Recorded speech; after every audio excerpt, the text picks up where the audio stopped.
Πριν ξεκινήσουμε το σημερινό βίντεο, θα ήθελα να σας πω να κάνετε μια εγγραφή στο κανάλι και ένα like στο βίντεο, καθώς με αυτόν τον τρόπο μας βοηθάτε να συνεχίζουμε. Πάμε να ξεκινήσουμε τη συνταγή.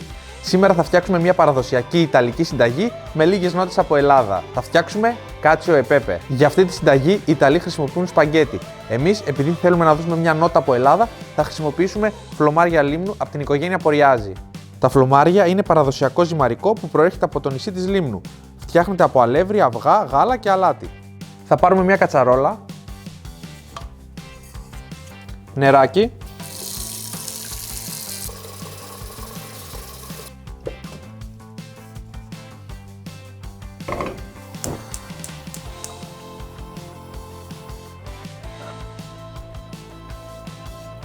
αλάτι. Όσο περιμένουμε το νερό να βράσει, θα πάρουμε ένα πιάτο και θα τρίψουμε μέσα παρμεζάνα.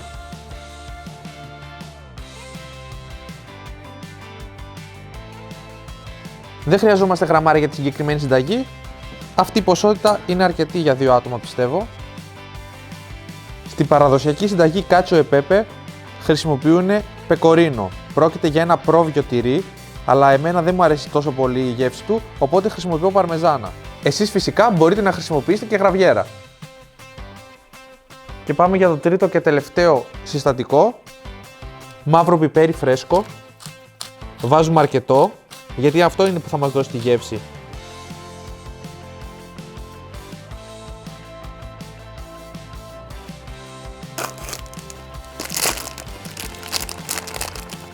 Θα ρίξουμε μέσα τη μισή συσκευασία.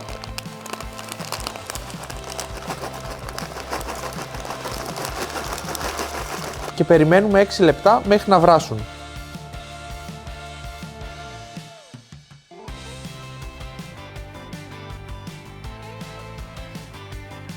Έχουν περάσει τα 6 λεπτά. Τώρα θα πάρουμε μία κούπα και θα κρατήσουμε λίγο από το νερό, γιατί θα το χρειαστούμε στην πορεία.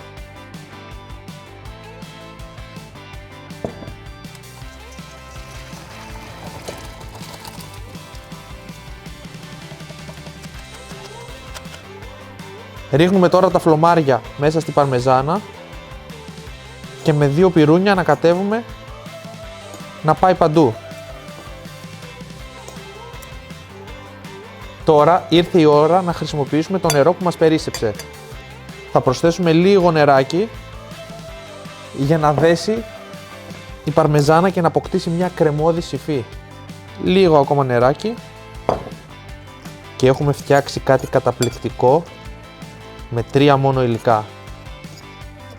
Και τώρα ώρα να σερβίρουμε.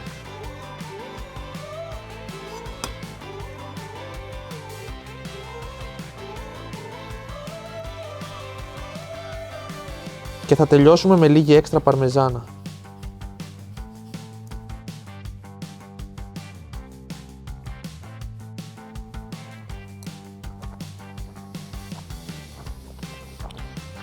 Αυτή λοιπόν ήταν η σημερινή συνταγή, κάτσιο e pepe με 3 μόνο υλικά. Εσείς μην ξεχάσετε να κάνετε ένα like στο βίντεο και μια εγγραφή στο κανάλι που είναι εντελώς δωρεάν και μας βοηθάνε να συνεχίζουμε.